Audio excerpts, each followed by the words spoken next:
Since 2004, he has been the band director of the famous Marching 101 band here at South Carolina State University. And in this edition of Quintin's Close-Ups, I talk exclusively with band director Eddie Ellis. This is my first time actually meeting you. We've been talking, a lot on emails and whatnot. Yes, sir. And I know recently that you actually got an award from the Orangeburg County Council. Right. Let's talk about that. Well, the award, first of all, it was an honor, and I guess when you receive awards like that, yes, it's an honor. But to know that people see what you do or what you make an attempt to do, nobody does anything for an award.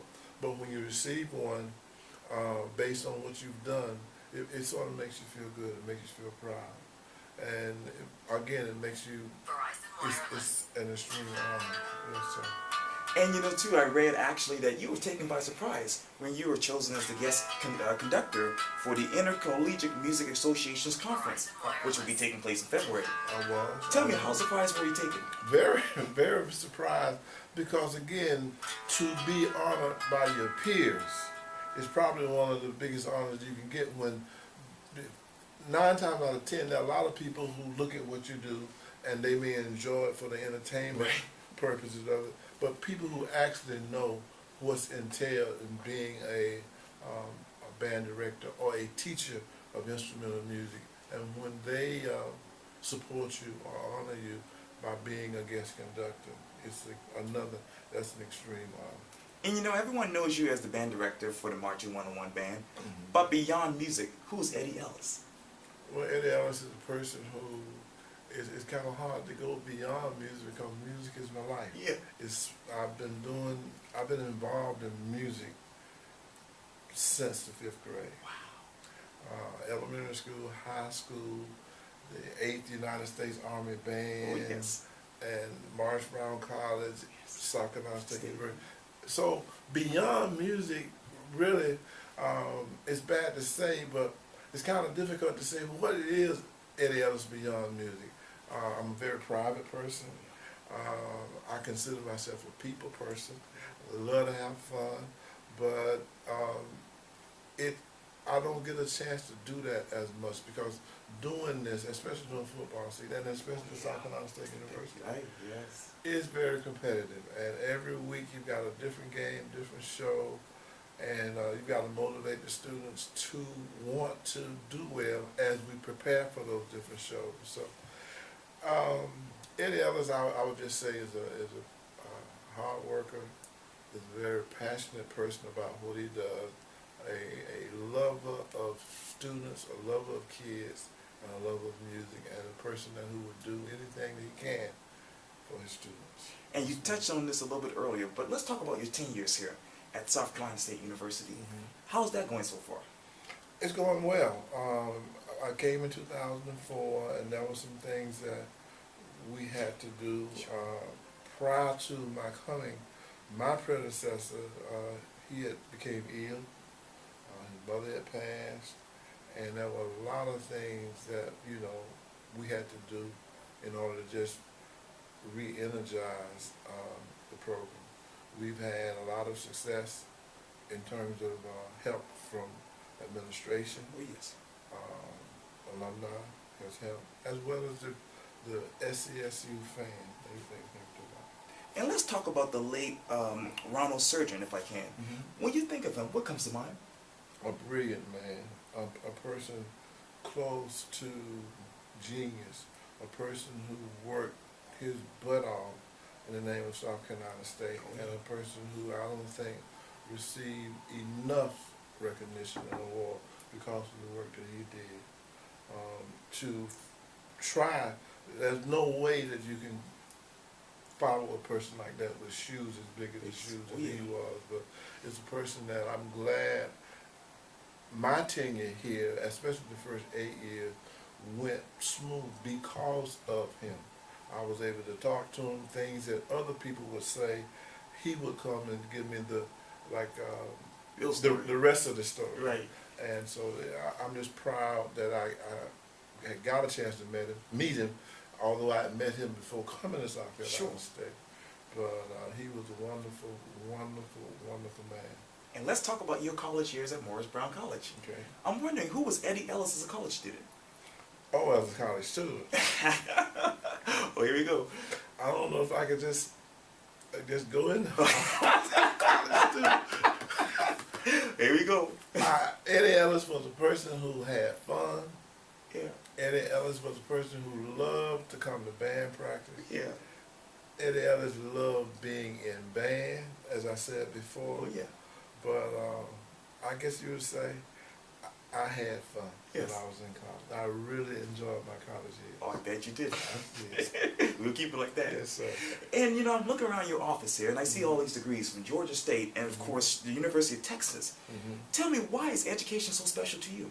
Well, education is special to me simply because I've always, as a high school band director, and I don't know if we have time to go, but I'm going to deal this. Sure. As a high school band director in the Cobb County schools, Oh, yes. and I was there for 18 Right. years, they had a program that was called M to M. That meant that if you were a student where you were in the majority, then you could transfer to a school within the county where you were the minority. Right. So that meant black kids could go to the white schools in the northern end of the county. So I had an assistant principal. I'm not going to call her name. Okay. But her daughter was a drum major in one of those schools. And we had a performance, and she came to me and said, "Mr. Ellis, I really, really enjoyed the band last night. Great. I just really expect wonderful things in the future from that band." So I kiddingly said, "Well, do you think we'll be able to top your daughter's school?" "Oh, Mr. Ellis, no. So from that point, it struck something with me in terms of, if a student wanted to leave my high school, which was McNair High School, to go to another school where he was in the majority, I didn't want it to be because of me or what I didn't know or what I wasn't able to produce or give him as a teacher at the school. It was a personal choice. It was a personal choice. So going to all of those schools, I didn't get degrees, but I extended myself to go to workshops in terms of conducting at the University of Texas. I did it at the Florida State. I did it at Cincinnati Conservatory of Music because I wanted to learn, and I'm still going, so that I could give my students, I don't want my students to be shortchanged because of me. I don't want their education, music education dwarfed because of me. So that's why I attended all of those schools, so I could bring back to my students what I thought they deserved through me, and I still do it. And let's continue to walk down memory lane, and let's talk about your years in the military. Okay. What was that like? Different. Okay. As I told you, in college I had a lot of fun. Oh, yeah. So Army came right after college. Oh, yeah. Matter of fact, back in the day, they give you what you call a deferment. Oh, yeah. And my deferment was for 4 years. Okay. My class had graduated. So since my class had graduated, I was drafted into the service. And from a not lackluster, but from a person with a free spirit like myself, Yeah. being drafted into the Army where everything was structured to the T, it was a culture shock for me. So I went through basic training here in South Carolina, Fort Jackson, South Carolina. And from there, I went to Soul Korea where I was in the 8th Army Band. They looked at my 214 file and saw that I had a degree in music, and I auditioned for the band, and it was there. We had fun, but the experience, once the 8th United States Army Band, we did a combined concert with the Republic of South Korea's band. Wow. That was a tremendous experience for me. Yes. So I enjoyed the 8th Army Band, really did. Never gone out of the country. Wow. And Seoul was really nice. And that was a culture shock. It was. And you touched on this earlier, but let's talk about why you wanted to jump into elementary, that is, education. Elementary education? Yes. Secondary education. Pardon me. My high school band director. Wow. I really respect, and his name was Dr. Alfred D. Wyatt. And there were two things that I enjoyed doing. Okay. One was what we called back in the day mechanical drawing. Oh yeah. And my teacher was Professor Mr. C.E. Harrison, who was a South Carolina State grad in Atlanta. And so I could do band and I could do mechanical drawing. So if you wanted to pursue mechanical drawing, that meant that you would have to major in architecture, design, architecture, engineering, or what have you. Yeah. And math was a hindrance. Wow. So the other thing, let me go on and be a band director, like my teacher, and who can say I will be able to meet presidents, governors, teachers, doctors, lawyers via teaching. So I've done that, and I'm still enjoying it. Yes, sir. In 1996, you actually returned to your alma mater from Morris Brown. Yes, I did. And I know it was tough to, really take over for your former teacher, that is. I don't know what you know. I did my research. Yeah. I mean, how difficult was that? Well, it was difficult, and then it wasn't difficult because, truthfully speaking, I never really wanted to be a college band director. Wow. I wanted to be a high school band director, move up into administration, coordinator of music in the Cobb County schools, or principal, assistant principal, is what I thought I was going to be. Sure. Before he died, he became more than a teacher, a former teacher. We became friends. And he made the statement that when I retire, Eddie, I want you to take my place. Now I was saying, well, no, I don't want to do that because I knew all of the trials and tribulations that he had gone through. Right. And I just didn't want to do all those things. So prior to him passing, he had gone to Philadelphia and met with the National Alumni Chairperson of Morris Brown.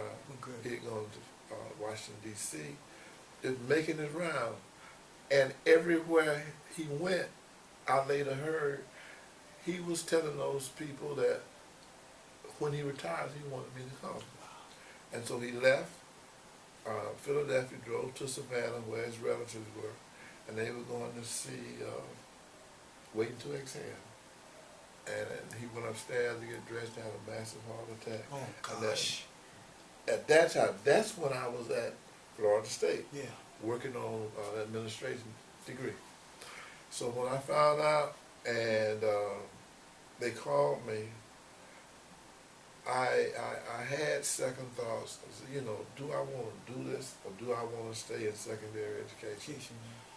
And his wife called me.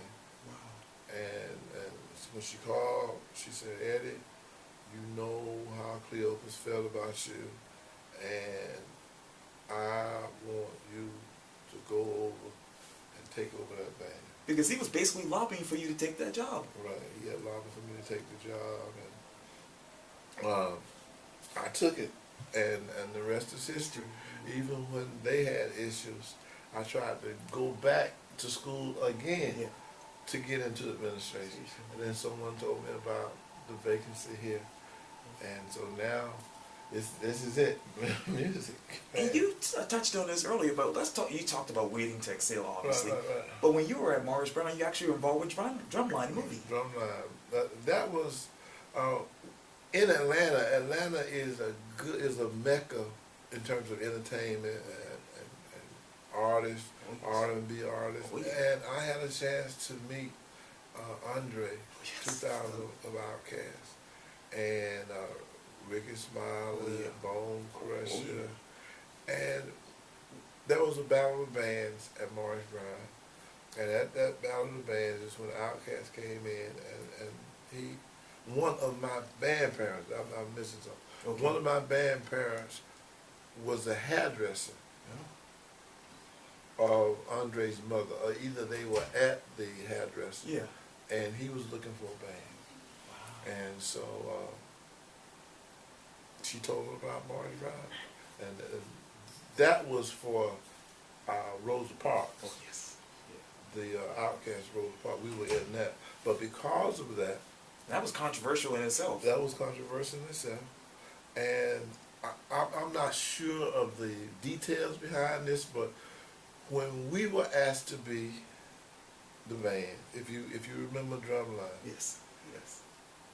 Marsh Brown's band was supposed to be the Atlanta A&T band. That's right. That's right. That's right. And there were, I'm not going to call names, but there were two other bands that were supposed to play the part that Marsh Brown played, but they said that no, we will never come into second place with nobody. Oh, yeah. Nobody. So they called and they reversed the script. Oh, yeah.